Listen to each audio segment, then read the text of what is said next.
and welcome to Wednesday. Welcome to Wealthy Wednesday.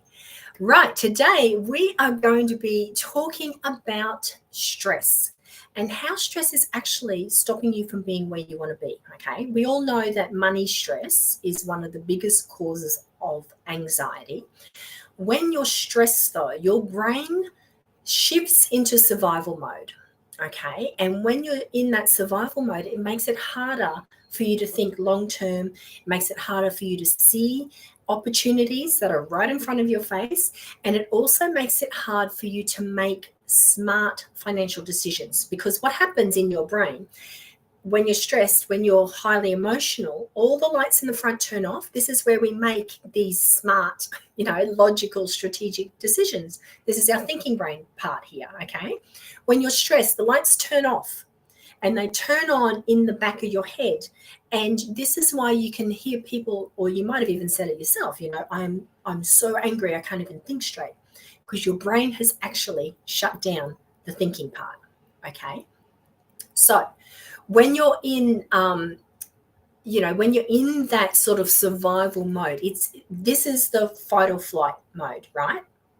When you're in that, this is when it comes to money, we can panic. We can go and buy something on an impulse.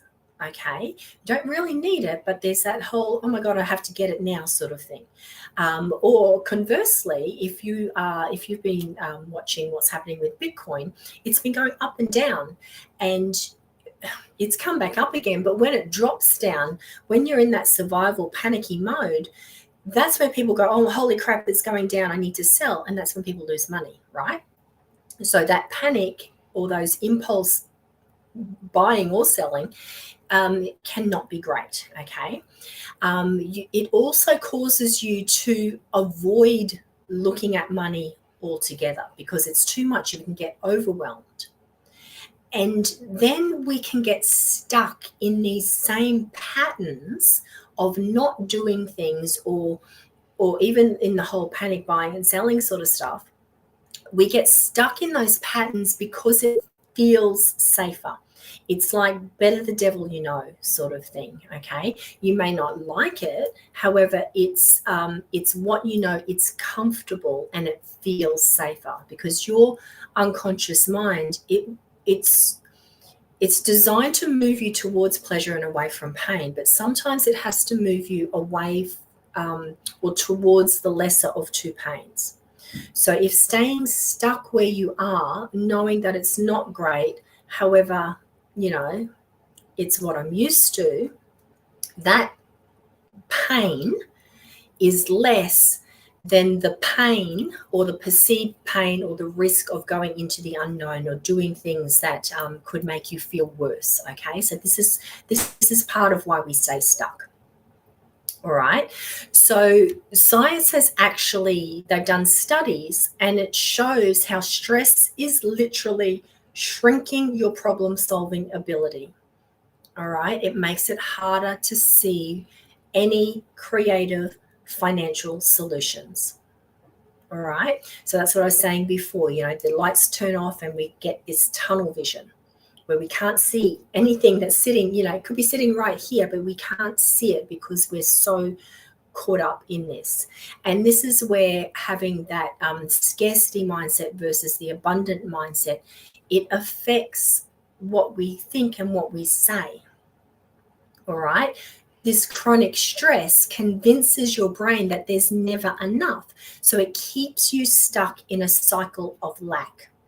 And I was listening to a young girl next to me yesterday, and she's talking about how much she wants to travel, and she wants to go back to Chile and, spend time there, because that's where her extended family is. And she was just lit up talking about this. She just obviously loves the country and the culture and the food. And I said to her, well, great, when are you going to go? And she's gone straight into but it's so expensive. I can't afford it. It's too expensive. Okay. So this is where, our patterns and what we believe and what we think, they can come in so quickly and shut down all of our dreams of what makes us happy. And so having that awareness as well is really important. And it can be as simple as switching up your language, instead of saying I can't afford it, you're in that scarcity, lack, there's never enough sort of cycle. Even just switching that around to, okay, well, what needs to happen for me to afford this? That change in your language in itself feels different. So, say it to yourself, there's never enough. That feels heavy. Versus what needs to happen for me to afford this? That sentence feels lighter, and it's changing that vibration, and it's opening up possibility. Okay. Hello, Elaine. Thank you for joining me, darling. So, some simple things that you can do, some simple actionable steps to shift you out of that panic mode and into a more empowered mode. So, when it comes to money specifically, okay, before you make any financial decisions, take 3 deep breaths and ask, am I acting out of fear? So the breathing, the 3 deep breaths is just going to slow everything down. And what it does, it's going to turn your parasympathetic nervous system on. So it just means that it's going to shut down that fight or flight, bring you back into a more calmer state. Okay, so really deep breaths, like breathe in for 6 if you can, out for 6. You might need to do more than 3 to get into that, but that is going to calm everything down. It's going to get the blood back into your torso. It's going to get the lights turned off here, turned on here. And then when you do that, just ask yourself, am I reacting out of fear, or am I responding with strategy? Okay, that question alone can just open up a little bit of awareness for you. And then depending on what you're doing, if it is a fear-based thing, then you can just park it for a beat.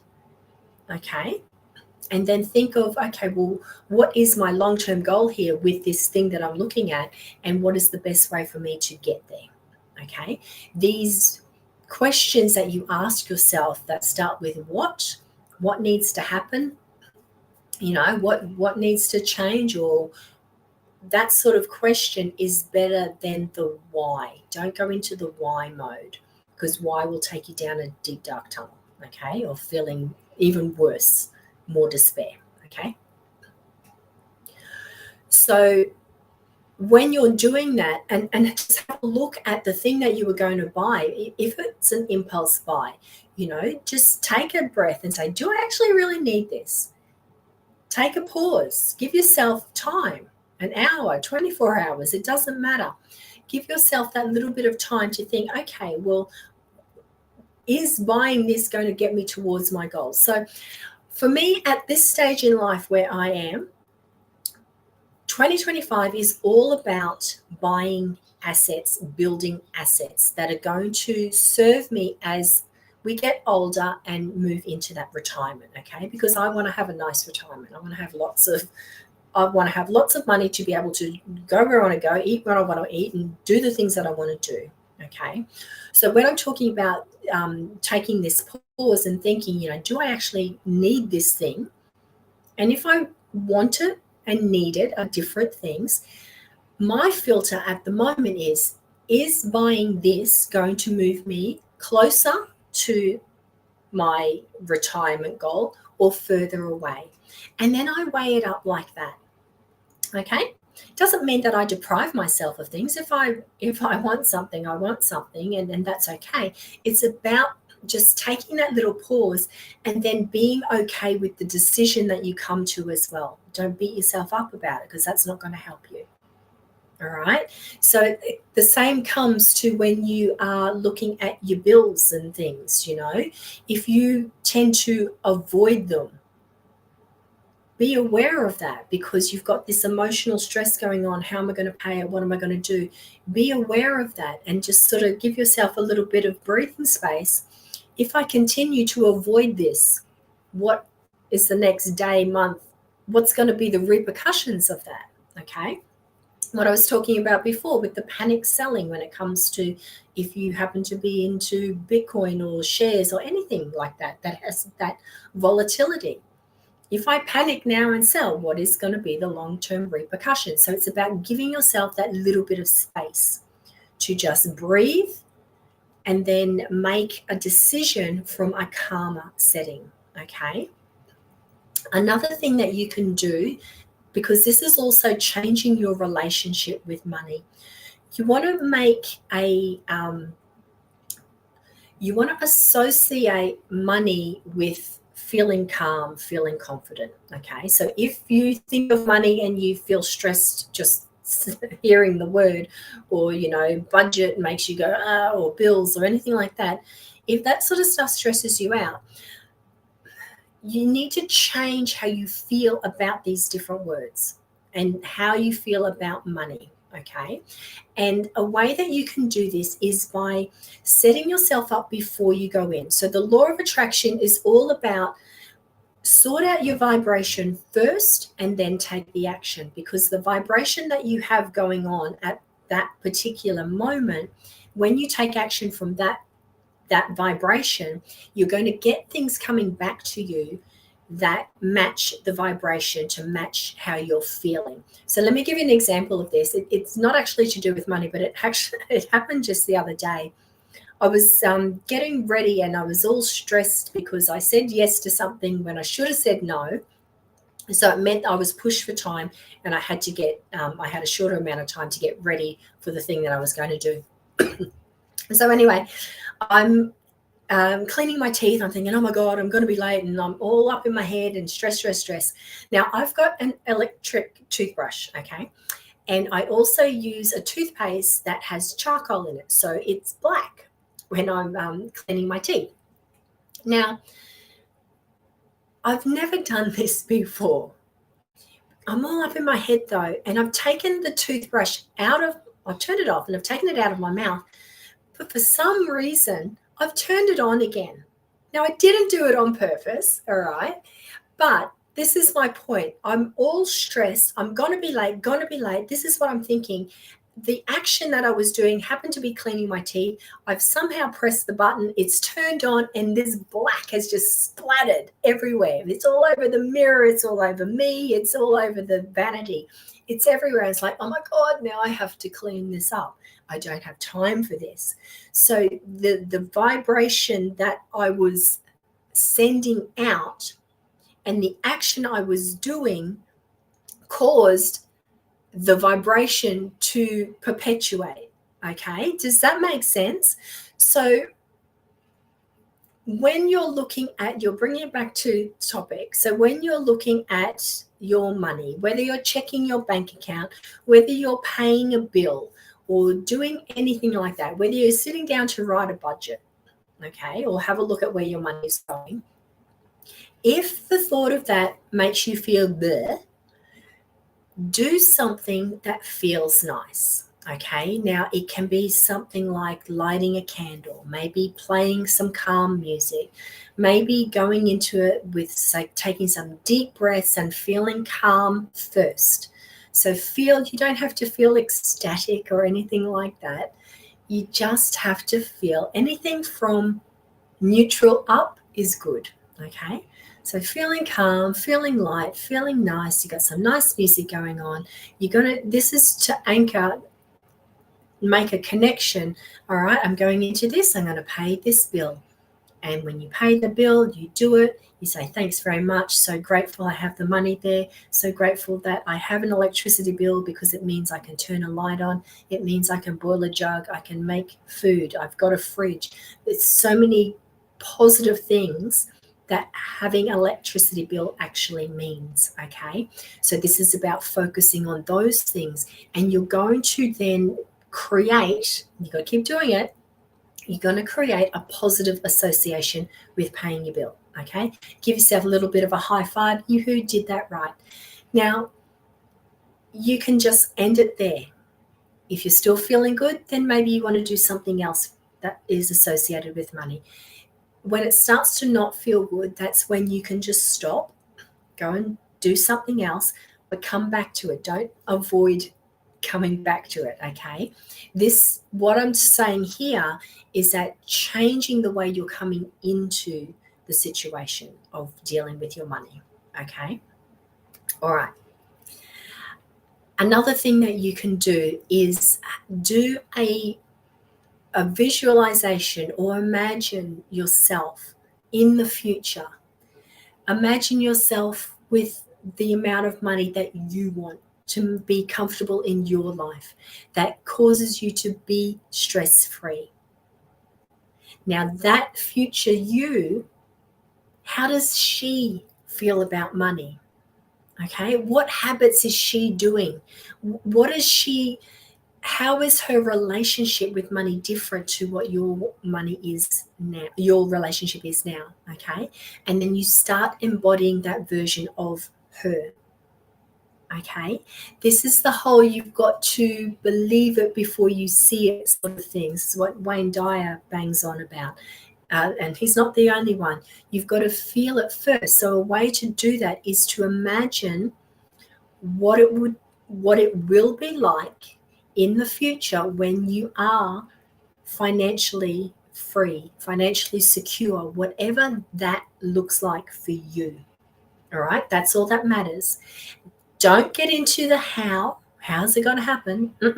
We're not worried about that, because the whole point of this is for you to have something that you're aiming for, to have that positive association with money. Okay. And one last thing that you can do to help shift that relationship, to reduce the stress around money, is every night write down. And writing is really good. Okay, thinking about it is great. When you write, there's actually, it makes a stronger connection because you're really focused on the words and what you're writing there. So write it so that you can read it as well. Don't chicken scroll it. Write down 3 things that you appreciate about your financial situation. Okay, it doesn't matter what it is. It can be something really small, like, I am grateful that I had money to pay for my groceries today. Okay, there's something. I am grateful that I made lunch today instead of buying it.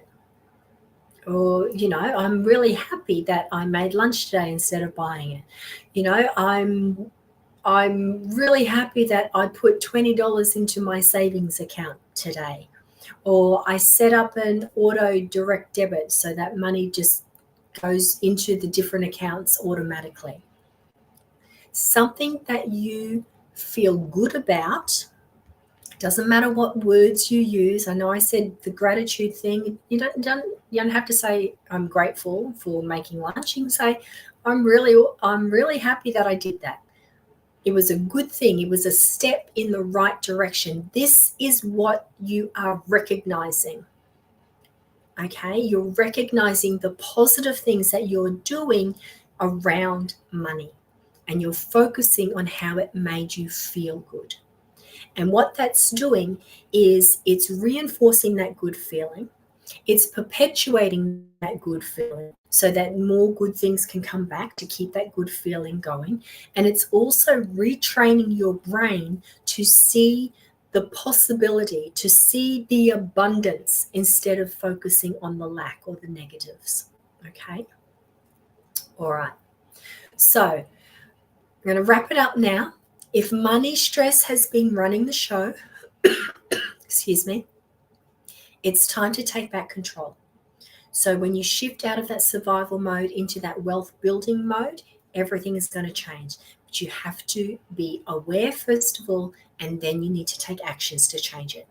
And remember, every small action that you take on a consistent, regular basis is going to build and build and build, and you will eventually turn the train around, so to speak. Okay, the train's been running that way at 100 miles an hour in negative Lackville.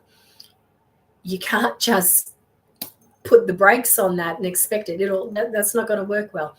It's slowing that train down and changing the direction of the train. Okay, and the more that you can do that in small, sustainable steps, the easier it's going to be, and you will start to see the evidence. All right, so my quote today is from Jim Rohn, and Jim says, "Money is usually attracted, not pursued." So you attract it more by how you're feeling about that money. And if you're not got a good relationship with money right now, you can change your vibration to feel good about something else. Because the law of attraction is not saying, okay, well, she feels good about relationships but bad about money, so when she's feeling good, we're only going to give her good stuff about relationships. Okay, it doesn't work that way. You feel good, you're attracting good around all things, all aspects of your life. If you're not feeling good, you're attracting things to perpetuate that not good feeling around all aspects of your life.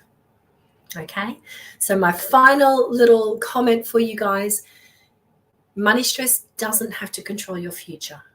Okay, the more that you can shift from that survival mode to strategy, the more opportunities will open up. All right, the more you can turn the tunnel vision off and open things up, the more you're going to see the opportunities, and then you need to actually take those opportunities as well. So I hope you've taken something out of this. Go and take those little steps. Let me know what's one money habit that you are going to start changing today. Drop it in the comments. Share it with others. You might inspire other people to make those changes as well. Every little positive thing you do is a step forward. So please do not discount those. Thank you so much. Oh, and the Heart and Soul Virtual Business Virtual Expo has started. It's on today. So pop on into that group as well.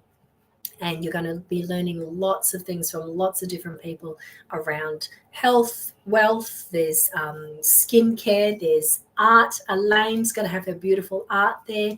There's going to be things to make your home smell pretty, things to help you have better tasting meals. So much stuff for you to be able to do. And I'll be coming live at 4:30 this afternoon, talking a little bit more about money as well. Have an amazing day, and I will see you all on